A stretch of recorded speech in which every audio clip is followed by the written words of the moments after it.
We live in an age where communication has never been faster or easier.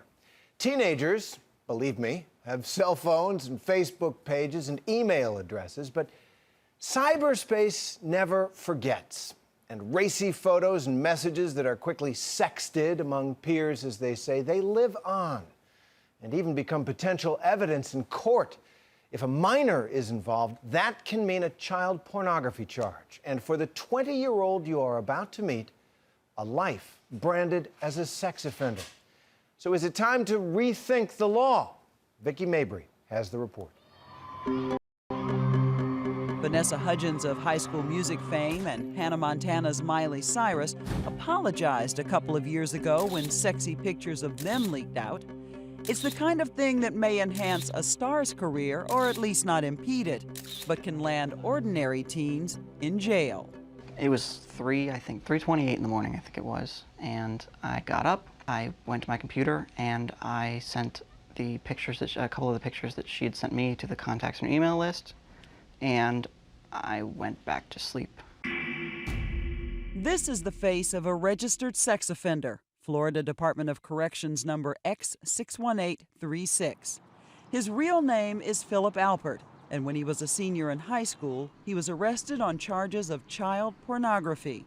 2 years ago, following a fight with his then 16-year-old girlfriend, Alpert did something that he admits was really stupid. When did you realize that this was going to be more than just her being angry with you? I forgot I did it. I was barely awake when I did it, and I don't even remember. I thought it was more like a dream, and then a few days later, my mother called me. She's like, "Why are there police officers at the house?" And I went, "Oh no."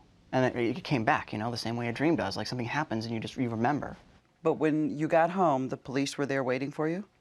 Yes, the police were waiting. They were going through everything that was electronic in my house, my computer, discs, my MP3 player, I mean everything. Just looking for any other kinds of, nude photographs or evidence or whatever. And what did they say? I was charged with everything. They charged me with lewd and lascivious battery. They charged me with sending of child pornography. They charged me with containing child pornography, distributing. I mean, just there was an incredible amount of charges. 72 charges in all. Note, Alpert did not take the pictures, but he was in possession of them, he distributed them, and he had just turned 18.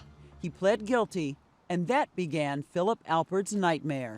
I was forced to register as a sex offender, and that in lies where the big problems are. What does that entail? Being a registered sex offender means that I can't live, near like a school or a playground or a park, a whole list of stuff. I can't live near bus stops, stuff like that, So basically, I just can't live in that city. I'm not technically allowed to go to clubs, things like yes, that. Yes, Philip Alpert was added to the National Sex Offender Registry for behavior that studies show is not that unusual for many teenagers. A recent survey says 1 in 5 U.S. teens has participated in sexting. 44% say they know those messages and pictures get shared, and a whopping 75% say they know sexting is a bad idea with serious negative consequences. Technically, it is child pornography, but I don't think it's the kind of case where child pornography law is the right legal framework to use to judge it. New York University law professor Amy Adler says sexting wasn't even on the Supreme Court's radar when justices made their pornography ruling 28 years ago. While there may be some kind of criminal sanction that's appropriate in this scenario, to me, child pornography law is simply inappropriate here. Alpert's attorney, Lawrence Walters, took his case pro bono to help Philip, he says, but also to help get the law changed. I think it's an important case, and Philip is a good person, and he can make a difference in people's lives by showing that the law is serious and that bad things will happen if you engage in this behavior, but also maybe show the lawmakers that the law needs to be changed. He did embarrass a young girl. He did distribute pictures of a young girl naked. Philip did something that about 20 or 30% of high school students do, and it is a mistake. It is something that shouldn't be done, that nobody condones, that can be dangerous and terribly embarrassing to people. And Philip will be the first person to tell you how sorry he is for doing what he did and what a mistake it was, aside from any punishment that he received. Child pornography law was crafted to protect children from pedophiles. That's the idea behind it. But now what we have is the law applying to situations where the child himself or herself is making the pornography. And so it's this odd situation where suddenly the pornographer and the victim are one and the same person. 3 states, Nebraska, Utah, and Vermont, have already changed their laws. 15 other states, including Florida, where Philip Alpert lives, are considering changes. We have a House Bill 1335 that has been proposed.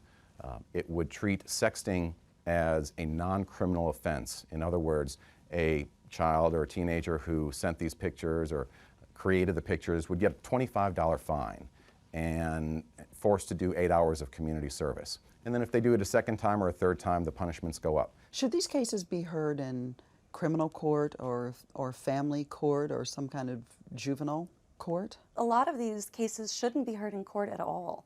These are cases where teens are engaging in bad judgment, which teens have always done. Now there's a photographic record of that sexual banter, and that is what triggers the scrutiny of child pornography law. And while it is bad judgment and it is a potentially dangerous thing to do, in my mind, usually not a case where criminal law should intervene. In a statement to Nightline, the prosecutor's office defended their position, saying, "In the criminal prosecution of defendant Philip Alpert, we were bound to follow the legislative intent of the law." That means Philip Alpert remains a registered sex offender until he's 43 years old. This will follow me around for the rest of my life. When my probation's up, that'll be 3 years.